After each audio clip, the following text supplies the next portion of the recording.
So, have you ever been on a trip where like every single thing that could go wrong goes wrong? Here's my story about that.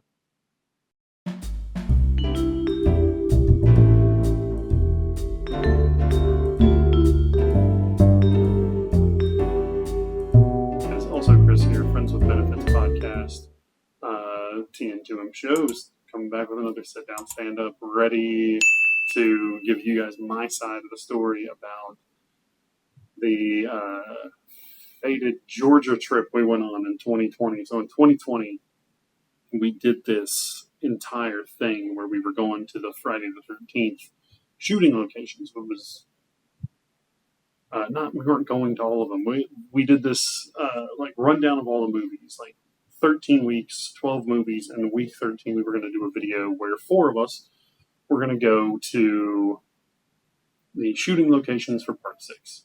About 3 weeks before we were supposed to go, one guy bails. 2 days before we're supposed to go, another guy bails. So it's down to me and Chris. The other guy, like the last dude who had to bow out a couple days before, like he was the dude with camera experience. Like, he, amateur photographer, that kind of stuff. So we decided to gear up and go. It's 2020, so, everything is going on. And we hit the road. So I wake up at like 6 in the morning, drive from my town to his town in about 2.5 hours. Then I get into his Ford Focus. I'm 6'7", and sat 6.5 hours in a Ford Focus riding shotgun. I was also coming down with a sinus infection, so I'm not in the highest of spirits, but like we have good conversation, we chat, we're having a good time, like we're making it work. It wasn't the trip that we were expecting, but again, we're just making it work. We're rolling with the punches. It's going to happen. So we get there, and the first thing we do is check into the hotel. And the first thing I see when we get to the hotel is someone just walking through the parking lot smoking weed. Like, just plain view. It's still illegal in Georgia as far as I know, or it was then. So we get in, we park, we go up to the office, which is open 11 to 7 at a motel. 11 to 7 hours. Never, ever in my life have I stayed at a hotel or motel that had set office hours. So we go, we get our keys after we wait in line, and, we've seen a couple people, like, sitting outside and that kind of stuff. And then, like, when we're getting everything set up, that's when I noticed the rooms had monthly rates. So there are people living here. I'm not judging anyone who happens to be in that situation. But it wasn't the best place, as you'll come to find out. So he goes off to his room, I go off to mine. If you watch his video, you'll hear why we had to stay in separate rooms. That's an entire other thing. No anger, it was just another step in this process. So he texts me, and he's like, the rooms aren't so bad. I haven't been able to get into mine.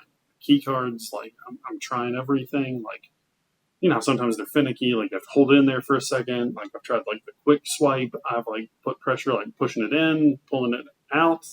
Doesn't sound right, does it? So I find one of the cleaning ladies, and I tell her, hey, my key's not working. She's like, oh, okay. So she tries her master key. It's not working. So she has to get the maintenance dude, who is, to put it bluntly, a scary looking guy, to use his key to get the door open. And because he states, I have the only key that can open this room. Cool. I'm really thrilled about staying here now. That's what I want to hear. So get in, and I notice a couple things, like, right off the bat. One, it doesn't look terrible, but, like, I still don't want to be here. And two, there's no garbage can. There's no garbage can. There's no toilet paper. There's no towels. There's no soap, no shampoo, no nothing. Like, this is a place to rest your head. And use the bathroom if you can find toilet paper. So I look out and I see her, and I'm like, hey, I don't have towels or toilet paper. She goes, okay, I'll make it happen for you. So we do a couple of the spots. We go to the graveyard from the beginning of the movie. We go to the convenience store that we may or may not have taken pictures on site that had like 100 signs that said private property.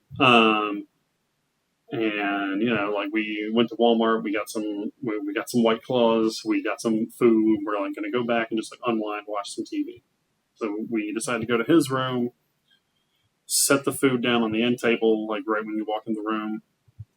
TV's mounted on the wall, 2 cockroaches, just right out. So pull the food away, and I'm like, yeah, love to see that. And like at that point, like my gears, I've already had like the red flags have gone up, but that's like this might be it. Turn on the TV, and it's that weird like layer of static, but then the picture. So cool. Now we can't even watch the show we want to watch. So we make it through about like 5 minutes, and of like Wheel of Fortune or Jeopardy or something. And I'm like, I'm gonna go back to my room, and I'm gonna see if my TV works.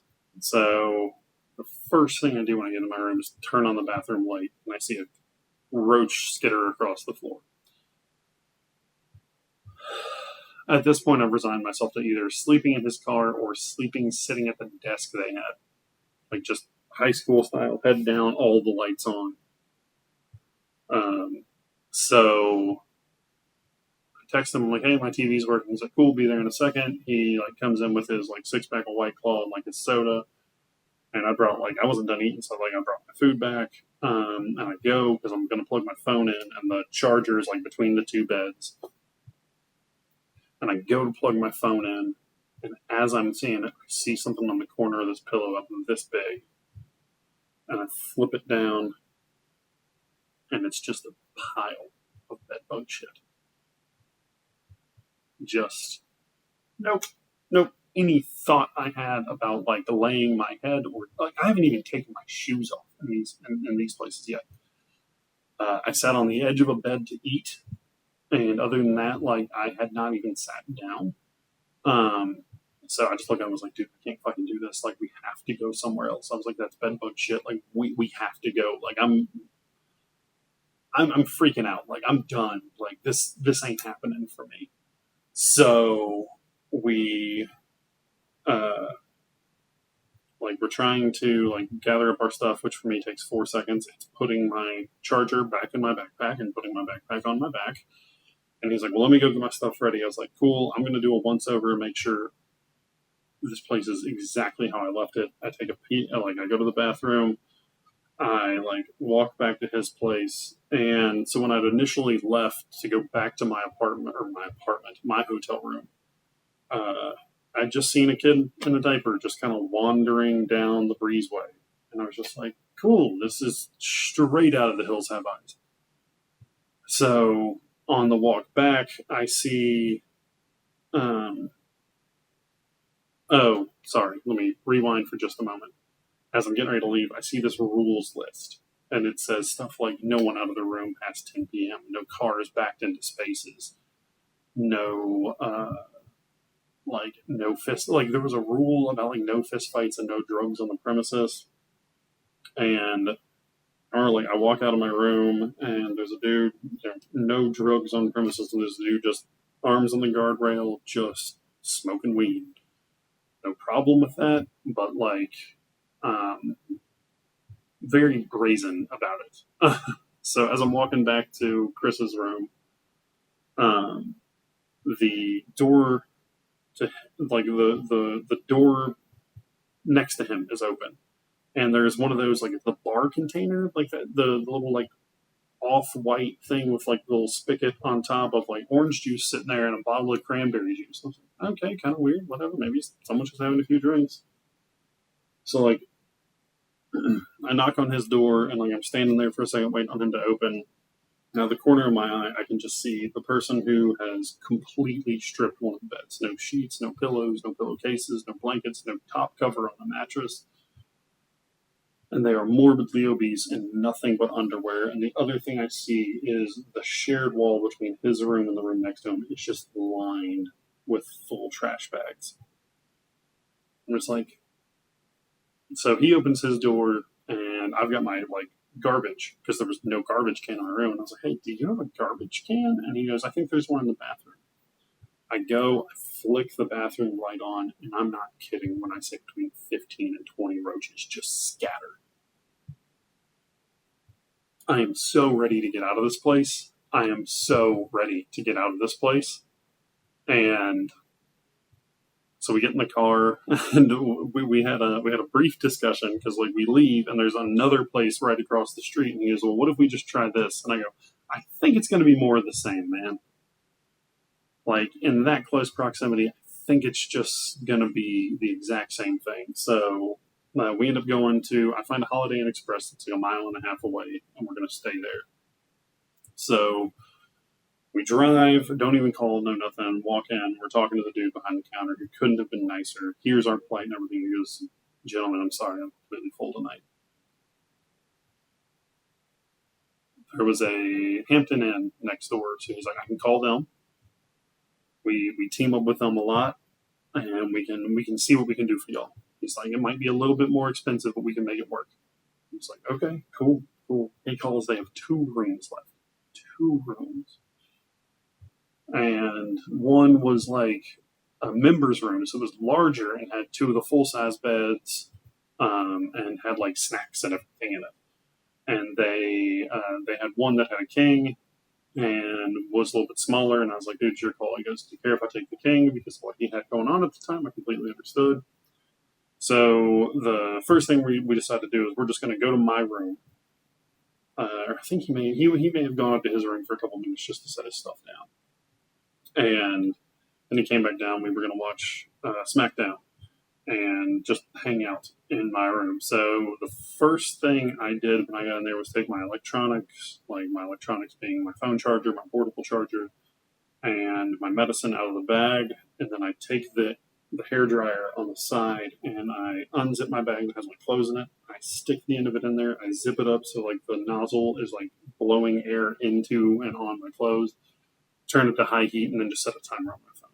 The next morning we woke up, got to go to Crystal Lake. It was awesome. Got to go to like an actual Jason Crystal Lake. It was fog. So it was like kind of chilly, kind of like early morning still. So like it was fog on the lake. It was awesome. Drove home. The sinus infection I was coming down with really kicked in. I know it was a sinus infection because I tested myself for COVID like twice after I got home. So glad to have someone like Chris on that trip with me, bonding or trauma bonding. So it was a good time. It will stick with me for the rest of my life. Guys, I appreciate y'all going on this journey with me for the umpteenth time. I hope you all are doing well. I hope you all have a good day, a good weekend, and thank you for being my friends with benefits.